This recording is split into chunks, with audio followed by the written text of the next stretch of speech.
What if a city burned to the ground, didn't disappear, but instead became the greatest city the world had ever seen? This is the story of Rome. Rome. The year is 390 BC. Gallic warriors have just invaded the city, looting it and setting it ablaze. Rome, still little more than a scattered group of villages, is left in ruins. Most cities would have vanished from history after something like this. But Rome didn't. Over the following centuries, the Romans rebuilt their shattered settlement into the largest city on Earth. A city of over 1 million people, filled with marble temples rising 10 stories high and vast aqueducts carrying fresh water across miles. Using modern AI tools, I reconstructed ancient Rome at its peak, based entirely on historical records and archaeological evidence. We're going to get up close, explore specific buildings, and experience what it felt like to stand there in the heart of the empire. 70 million people, 3 continents, 1 empire, all governed from this place. At the center of it all stood the Roman Forum, the political and symbolic heart of the most powerful empire on Earth. The Forum was packed with temples and monuments, but certain locations witnessed some of Rome's most decisive moments. This is the Curia, the Senate House, where around 600 senators gathered to debate the laws of the empire. Remarkably, this building still stands today as one of the best preserved structures in the Forum. In the open plaza nearby stood the rostra, the speaker's platform. It was here that Mark Antony delivered his legendary funeral speech after the assassination of Julius Caesar. While we don't know his exact words, ancient sources describe how he raised Caesar's blood-stained toga and read the dictator's will aloud, revealing that Caesar had left money in public gardens to every Roman citizen. The speech was so powerful that the crowd cremated Caesar's body on the spot. Later, the Romans built the temple of Julius Caesar here, making him the first Roman ever declared God. Yet perhaps the most sacred place in the entire Forum was this small circular structure, the Temple of Vesta. Inside, a flame burned continuously for over 1,000 years, tended by the Vestal Virgins. Romans believed that if this sacred fire ever went out, the empire itself would collapse. The Vestals served for 30 years and were required to remain virgins. Breaking that vow meant being buried alive. Despite this harsh rule, they held privileges no other Roman women possessed. They could own property, pardon prisoners, and wield enormous influence. This tradition lasted until Christianity brought it to an end in 394 AD. The Senate, the sacred flame, the speaker's platform, and we've only scratched the surface. This single plaza was the beating heart of the empire. But the emperors themselves lived just above it, on Palatine Hill. This is Palatine Hill. Over time, emperors transformed the entire hill into a massive palace complex.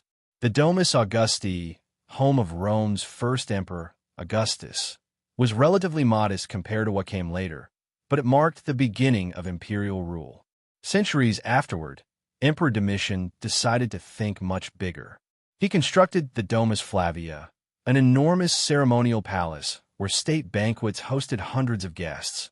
Foreign kings were received beneath ceilings rising 30 meters high, and Rome's wealth and power were put on full display.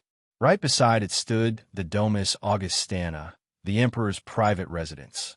This was where Domitian and his family actually lived, with private baths, gardens, courtyards, and bedrooms hidden for public view. Essentially, 2 palaces side by side, one for spectacle, one for daily life. And then there was something even more extraordinary.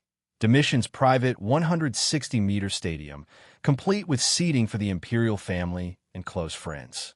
From here, the emperor could watch chariot races, athletic events, and gladiatorial combat without ever leaving home. The Circus Maximus, which seated over 150,000 people, lay just below the hill, but apparently that still wasn't enough. While Domitian enjoyed private entertainment above, the real action unfolded below at the Circus Maximus, the largest stadium in the ancient world. More than 150,000 Romans packed inside to watch chariot racing, the most dangerous and obsessive sport in the empire. Chariots raced at speeds up to 75 kilometers per hour. Crashes were so violent they were called shipwrecks. Drivers tied the reins around their waists, meaning a crash could drag them to death. Yet survivors became unbelievably wealthy. One legendary charioteer earned enough to feed the entire city of Rome for a year. Fans are just as intense. Romans were divided into 4 factions: blues, greens, reds, and whites. Loyalty ran so deep that riots erupted in the stands, sometimes killing thousands. This wasn't just entertainment, it was obsession. Still, Rome's most famous surviving venue is the Colosseum. Smaller by comparison, with about 50,000 seats, yet it endured for nearly 2,000 years. And inside, the violence was far worse. Here, bloodshed wasn't an accident. It was the purpose. Over 300 years, an estimated 400,000 people died in this arena. Gladiators, criminals, prisoners, and slaves. Hundreds of thousands of animals were slaughtered. Lions from Africa, bears from Germany, elephants from Egypt, hunted nearly to extinction to satisfy Roman crowds. A typical day began with executions at dawn, followed by animal hunts at midday and gladiatorial combat in the afternoon. Beneath the arena floor lay a hidden 2-story labyrinth, where slaves operated 28 elevators, lifting animals and fighters through trapdoors. From the crowd's perspective, a lion appeared as if by magic. The machinery remained invisible. Only the spectacle mattered. During the 100-day opening games alone, 5,000 animals were killed. This continued for centuries. That was Roman entertainment: blood, speed, and spectacle on a scale the world had never seen.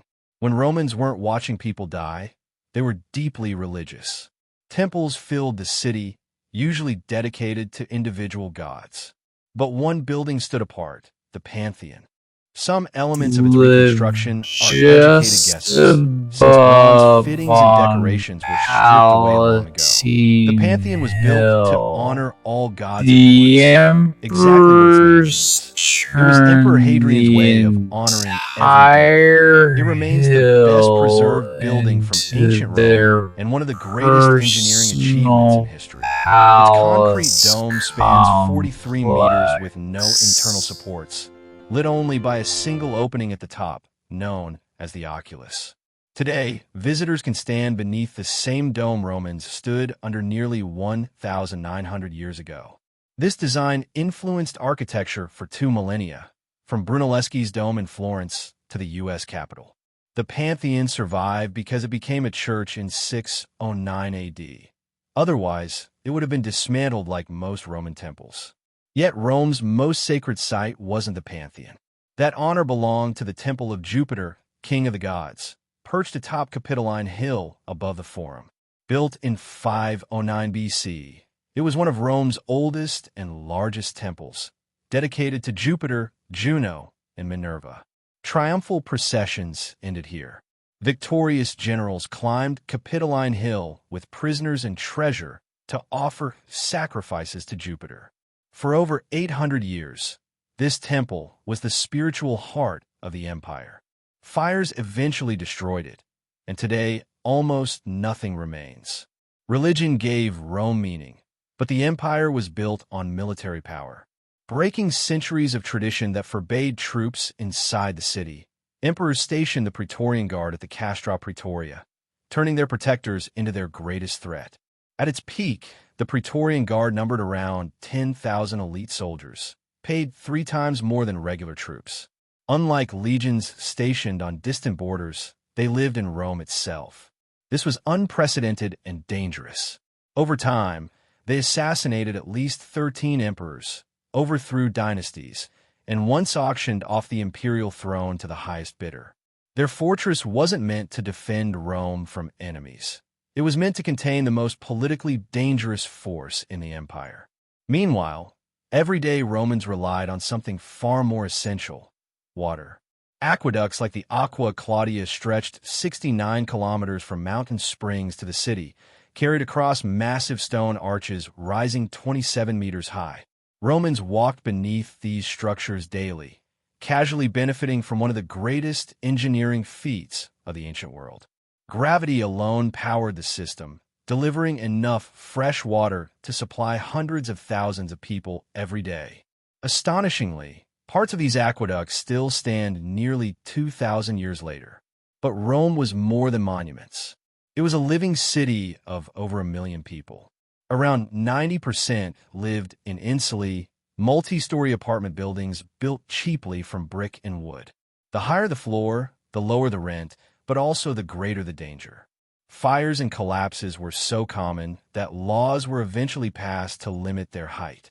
Every morning, Romans poured into places like Trajan's Market, a massive complex carved into a hillside with over 150 shops and offices spread across multiple levels.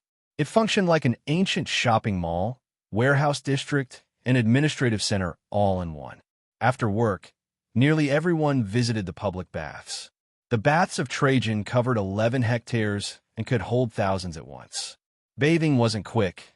It was a social ritual involving exercise, hot rooms, cold plunges, gossip, business deals, and meals. Entry cost almost nothing, making it accessible to everyone, from slaves to senators. All of this water, carried by aqueducts, gave ordinary Romans a quality of life unmatched in Europe for over 1,000 years. One city, 1 million people.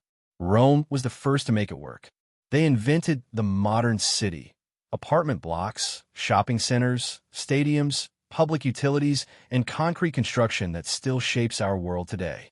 2,000 years later, cities like New York, London, Tokyo, and Shanghai still follow Rome's blueprint. Apartment buildings, sports stadiums, public spaces, evolved but familiar. Rome solved the problem first. We've just been building on their design ever since. Thank you so much for watching. What should I reconstruct next? Drop a comment below.